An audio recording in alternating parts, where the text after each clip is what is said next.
5'6". That's my height. My dad is fairly tall, but my mom is really short, and I get a lot from her side of the family. Acid reflux, bad sleep cycles, and my shortness. It's never really bothered me much, but I recently found myself down that particular rabbit hole. A lot of people claim heightism is just as bad as racism or sexism. But is it really? Is height discrimination an actual thing? Let's take a crack at it.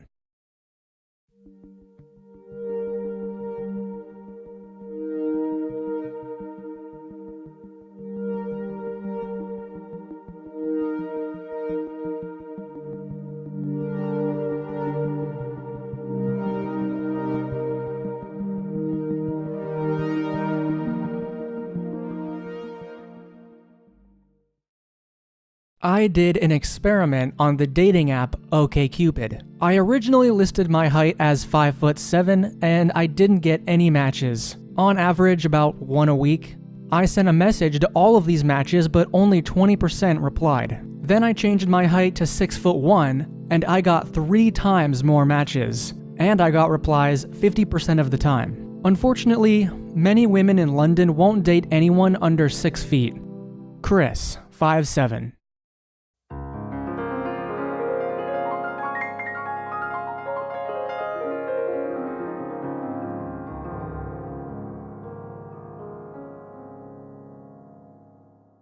If you're a short guy, you might have trouble finding dates. Why is he so small? It's really bothering me. This goes for straight guys, gay guys, and trans guys, but you most often hear stories from straight shorties. It's a phenomenon that's intertwined with women's natural inclination to seek partners who can eat the leaves off the top of the trees. Oh, wait, that's giraffes. Straight women typically want to feel protected in a relationship. It's not really a conscious thing, it's a biological drive influencing their decision-making. Similar to how most men often go for a woman with larger chest and hips, women tend to look for the tall boys. That's how it's been for millennia, and that's how it will be, probably forever. You know, it's fine to say that it's all because of biology, but remember, according to biology, women are built to pop out babies, and men are built to have multiple partners. So maybe we should leave those biological drives behind and try to rise above them. Or at the very least, we shouldn't be reducing ourselves to cavemen in order to justify wanting to touch some coconuts. From what I've heard, short guys typically understand this. Like, yeah, it makes sense why most women would prefer a man who's taller than her. Where we run into a problem is when that preference turns into a requirement. For example, a man wants a girl with a big butt. Sure, biologically, it kinda makes sense as a secondary sex characteristic. But we're not cavemen. We understand that it's something that's cool to have, but if you meet someone with a small butt who's really nice, emotionally mature, and takes the time to listen to your problems, then a big butt is kind of gone from the conversation. Yeah, I'd take it or leave it at this point. The physical characteristic isn't a deal breaker because it doesn't matter in the long run. It doesn't affect your ability to actually have kids. That's why a lot of short guys feel the current balance is kind of unfair. He has to be at least this many Wheatleys tall, or he's not even worth talking to. Kill yourself. There. Not all women, obviously, but the ones who are on dating apps are typically just looking for a hookup or they're looking to reject someone. And for them, short guys just don't really have the right vibes for the bedroom. I mean, that's up to them. Whatever. That's just my take on it. But to round out this point, I have some short guys and girls here that put it into their own words. On a recent night out, a woman in my group rejected a man by barking, "He's too short." When we suggested she shouldn't have said so out loud, she countered with, "But the patriarchy." It often feels like women's anger at men is misdirected towards their height. You know, to me, it just sounds like that particular girl is drinking the Coke juice. Someone broke her heart and she wants to take it out on another guy. It's important to remember that while I may be relaying these stories to you, they're picked from probably hundreds of responses, because these ones are probably the worst ones. If you ask a woman out in the wild what they think of short men, most of them aren't finding this bizarre connection between shorties and the patriarchy. Most of them will probably say, if he's nice enough, or if he's got a good personality. Most people are reasonable people.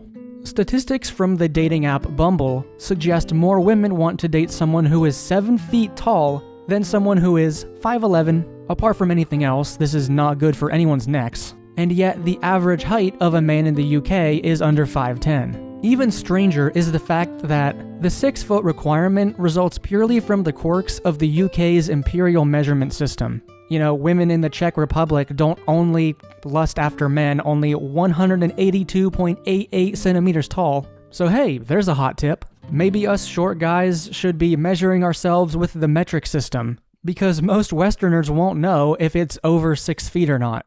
If you're on a date with a girl and she says something like, "Oh, you're perfect, but I wish you were taller," there's a few ways you can respond. You could be a dick about it and say, "Oh, you're perfect, but I wish you were thinner." Don't do that. Everyone's gonna leave the date upset. No, what you should do instead is thank them for their honesty, and also thank them that they've made it much easier on you to stop seeing them. Like, do you really want to date someone who cares about height? Probably not. All they've done is clearly communicated that you two would not work out. No big deal. Better for you to find out now than months down the line. But for some women, it's not about biology. It's about narcissism. A study published earlier this month was the latest to suggest the existence of short man syndrome. It claimed that being a short man increases propensity towards traits such as psychopathy and narcissism. Previous research has suggested short men are wired to be hot-tempered to compensate for their height.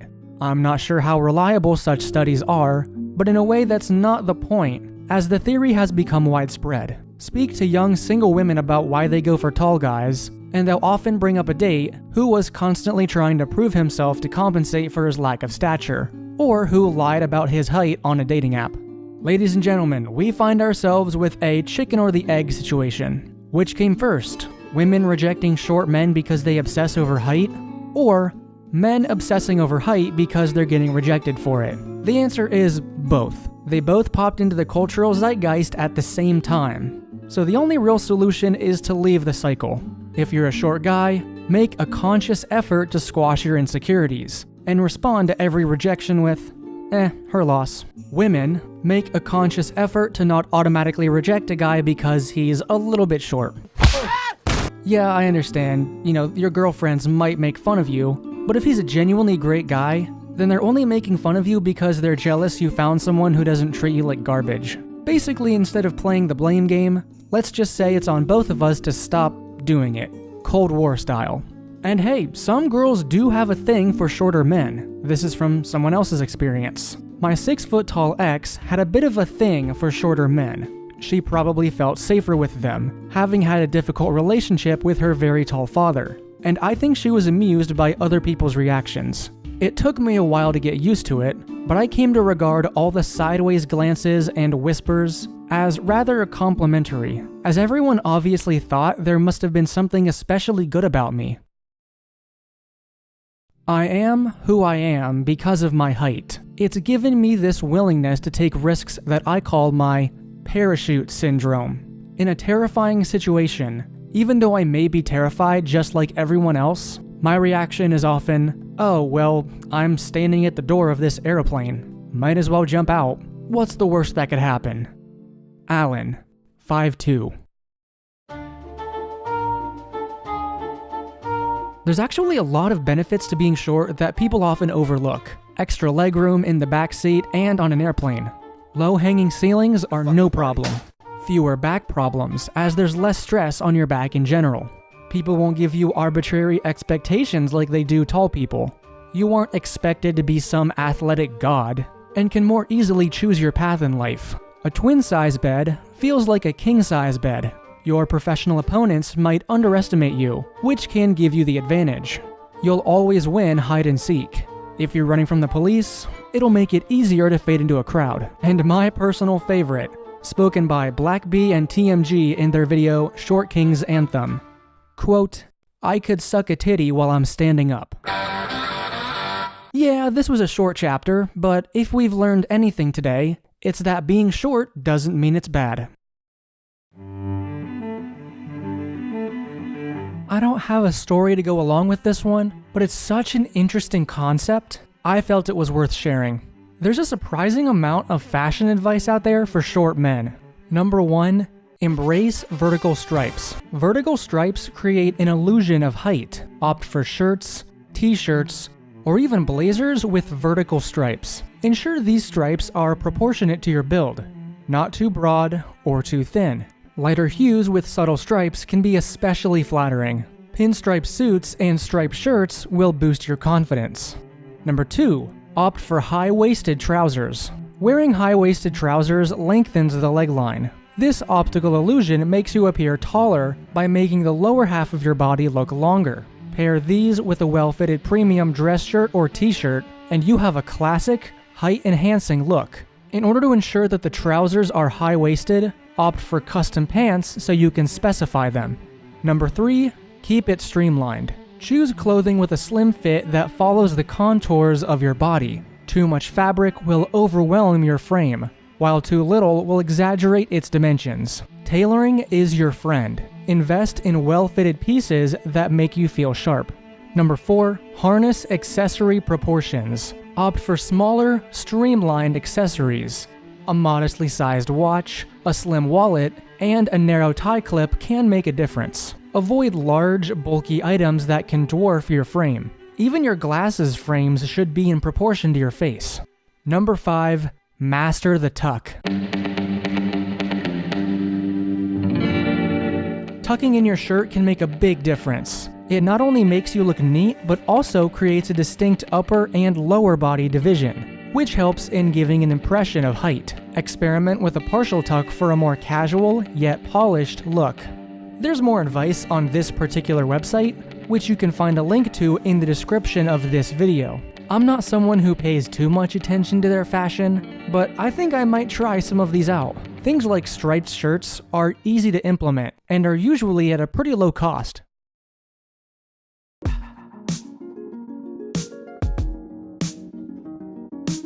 Women get the opposite problem that short men do. Tall women often find guys that don't want to date them because they don't want their girlfriends or wives to be taller than they are.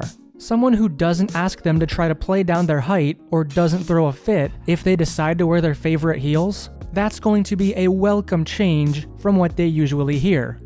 From Dr. Nerdlove. Sure, short guys may be getting the short end of the stick, but what about tall women? Same problem, actually.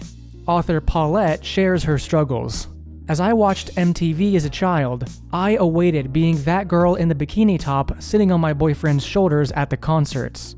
My DNA had other plans. I joined cheerleading, thinking of being raised in the air atop a human pyramid, my pom-poms rustling in the lights. Instead, I got my hands in the dirt and some skinny girl's knee in my back. So I tried to make my height okay by going to one of those fake "we'll make your kid a model" seminars in middle school. Luckily, my family didn't have enough money to participate in the scheme. I found zero purpose to assign my bigness, except when someone needed a jar off the highest shelf. By middle school, I was taller than the girls and the boys. In the time I most wanted to hide, I felt most exposed, the top inches of my head looming over the crowd. All the girls started trading shoes before school, but instead of trading with Amber or Pam, I had to trade with Charles. My pictures with my friends at the 8th grade dance look like forced perspective, as if I'm somehow a meter closer to the camera. By high school, I was as tall as the average American man, 10 centimeters taller than the average American woman. My psychology teacher, who should have best understood the mental ramifications, gave me the nickname Big Blonde Amazon, which turned out to be quite catchy. On my senior trip to Mexico, all my friends bought anklets from a kid on the street. He tried one around my leg and looked up, shook his head solemnly. I bought a bracelet instead. As we were souvenir shopping, a man sweeping in the store saw me, dropped his broom, and, raising his 2 hands up in awe, said, "You so huge? You realize when you're big how many female fantasies involve being lifted in the air, playing chicken in the pool, being carried over the threshold, the entire plot of Dirty Dancing. It's hard to date when you're so damn tall. Can someone tell me why men evolved to prefer tiny women? I'd be more useful taking down a buffalo. But no man wants to be the little spoon. No guy is like, "Oh girl, you got a body like a B. Arthur." Now, as easy as it would be for me to go full Markiplier for Lady Dimitrescu here, I will acknowledge that most men who want to date tall women are looking at her like a sex object. For a lot of emotionally modern men secure in their masculinity, it's a fantasy to be dominated by a tall woman. So, Paulette, while I think you will absolutely be able to find a date if you know who to approach, I will concede that you're probably having trouble finding a long-term partner who isn't just fantasizing about what you do in the bedroom. But there are genuinely good reasons why you, as a short man, should date a tall woman. Consider this. You're both obviously emotionally mature enough to not be bothered by your partner's physical attributes, which is just about the best dynamic you can use to build a healthy relationship. It might take some getting used to, but you'd be a total power couple in the eyes of your friends. And Halloween's gonna be really fun. Morticia, Gomez, the Powerpuff Girls mayor, Miss Bellum, Tom Cruise, and any woman. There's a lot of characters out there you can do. Even gender swap your outfits if you want. And I'm sorry for the Tom Cruise joke. It's kind of antithetical to this whole video's message, but come on. I had to throw at least one in there. This picture is edited, obviously. And yeah, okay, the bland vanilla sex might be a little difficult, but you really gotta open up your mind when it comes to bedroom activities. I can think of 5 hot positions off the top of my head that'll make for great sex for a short guy. As for those non-sexual fantasies like being lifted off your feet, you can still pull it off if he's muscular. I mean, shit, might as well be a barbell for him to get swole. The point is, I totally sympathize with a height difference like this. Like I said at the beginning, I'm also a short guy at 5'6", but I'm not gonna let that stop me. You just watch. I'm gonna come home with a 7-foot goth girl on my shoulder. Or I guess I'd be on her shoulder. And you are too. So don't give up, short kings and tall queens, because there will always be someone out there for you. Thank you for watching this video. If you'd like to see me talk about this topic some more, let me know. I'd love to do a video on my second channel about the sex dynamics when you have a short guy and a tall girl. It might actually help some couples struggling with their differences. Don't forget, we've also got a Patreon with exclusive benefits. For only $5 a month, you'll get every video a day early. You'll see behind-the-scenes updates for future videos, and a monthly video that's only for $5 members. This month, I think I'm gonna do a playthrough of a game. It might be a Portal game, it might be a Shantae game. There's a lot of stuff that I love that I haven't played on the channel yet. So yeah, thank you so much for watching the video. I love you all. Good night.